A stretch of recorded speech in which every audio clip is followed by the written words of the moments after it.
Hi, నేను మీ Sridhar, వైజరా educational consultancy. ఇవాళ మన వీడియోలో సెంట్రల్ అమెరికన్ రీజియన్ లో ఉన్న యూనివర్సిటీస్ గురించి, అసలు సెంట్రల్ అమెరికన్ రీజియన్ గురించి అండ్ అక్కడ చదువుకుంటే ఉండే అడ్వాంటేజెస్ గురించి తెలుసుకోవడానికి ప్రయత్నం చేద్దాం. సో ఈ సెంట్రల్ అమెరికన్ రీజియన్ అనేది మనకి north America and south American continent మధ్యలో ఉంటాయి. వీటిని మనము కరేబియన్ ఐలాండ్స్ అని కూడా పిలుస్తాము, కరేబియన్ రీజియన్ అని కూడా అంటాం. మోస్ట్లీ ఈ కరేబియన్ రీజియన్ లో మనకి Barbados, Saint Lucia, Cuba, Guyana ఇట్లాగా డిఫరెంట్ ఐలాండ్స్ ఒక్కొక్క కంట్రీ అందులో ఉన్నాయి మనకి. అంటే ఈ సెంట్రల్ అమెరికన్ రీజియన్ లో ఈ ఐలాండ్స్ అన్ని కలిపితే మనకి central American region, Caribbean region అవుతుంది. అయితే ఈ కరేబియన్ రీజియన్ లో చదువుకోవటానికి వెళ్ళే పిల్లలు గుర్తుపెట్టుకోవాల్సిన విషయాలేంటి? మీరు అడ్మిషన్ తీసుకుంటున్న యూనివర్సిటీకి CAMHP అక్రెడిటేషన్ ఉందా లేదా? రీజన్ ఏంటంటే, మీరు CAMHP అక్రెడిటేషన్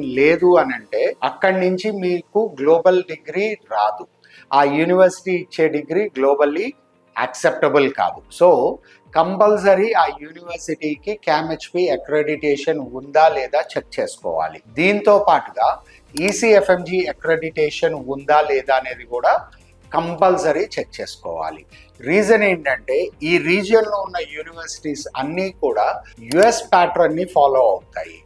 యుఎస్ ప్యాటర్న్లో ఫాలో అవుతున్నప్పుడు మనకి ప్రీ మెడికల్ సైన్సెస్ కావచ్చు, మెడికల్ సైన్సెస్ కావచ్చు, లేకపోతే క్లినికల్ సైన్సెస్ అని కూడా అంటారు. అండ్ దీంతో పాటుగా లాస్ట్లో ప్రాక్టికల్స్ ఉంటాయి. సో ఈ ప్యాటర్న్లో మీరు చదువుకున్న తర్వాత ఈ ప్యాటర్న్ని ఫాలో అవుతున్నప్పుడు మీకు యుఎస్ ఎంట్రీ అనేది చాలా షార్ట్ అండ్ ఈజీ అవుతుంది. మీకు ఇంకో కంట్రీ నుంచి మీకు యుఎస్లో సెటిల్ అవ్వాలి అనుకున్నప్పుడు పట్టే డ్యూరేషన్కి ఈ సెంట్రల్ అమెరికన్ రీజియన్ నుంచి యుఎస్లో సెటిల్ అవ్వాలి అనుకున్నప్పుడు పట్టే టైం డ్యూరేషన్కి కూడా చాలా తక్కువ డ్యూరేషన్లో మీరు సెటిల్ అవ్వడానికి ఛాన్సెస్ ఉన్నాయి. అండ్ దీంట్లో ఉన్న అడ్వాంటేజ్ ఏంటంటే, ఇందాక మీకు చెప్పినట్టు ఏదైతే యూనివర్సిటీకి CAMHP, ECFMG, GMC అక్రెడిటేషన్స్ ఉన్నాయో, మీకు యూరోపియన్ యూనియనే కాదు, యుఎస్ఏ కాదు, గ్లోబల్లీ మీ డిగ్రీ అనేది వ్యాలిడ్ అవుతుంది. అండ్ ఇక్కడ కొన్ని కాలేజెస్లో ఇండియన్ కరికులం ప్యాటర్న్ని కూడా ఫాలో అవుతున్న యూనివర్సిటీస్ ఉన్నాయి.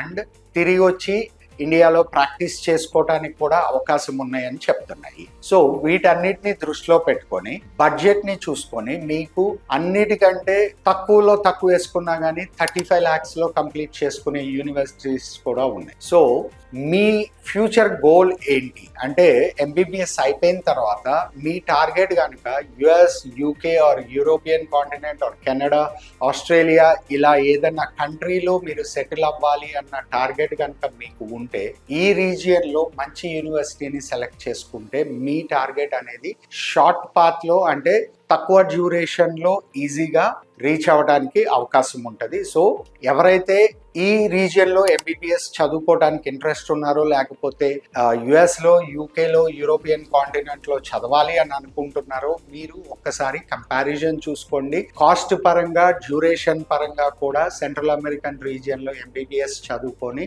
ఈ కంట్రీస్లో మీరు సెటిల్ అవటం అనేది మీకు బెటర్ చాయిస్ అవుతుంది. సో ఈ రీజియన్లో ఏ కంట్రీ మనకి సేఫ్ ఎక్కువ ఉంటుంది, ఏ కాలేజ్లో చదువుకుంటే మనకి అక్రెడిటేషన్స్ పరంగా, రికగ్నిషన్స్ పరంగా ప్రాబ్లం ఉండదు అనేది తెలుసుకోవాలి అనుకుంటే కింద డిస్ప్లే అవుతున్న నెంబర్స్కి కాల్ చేయండి. మీకు కావాల్సిన కంప్లీట్ ఇన్ఫర్మేషన్తో పాటుగా ఫ్రీ గైడెన్స్ కూడా ఇవ్వడం జరుగుతుంది.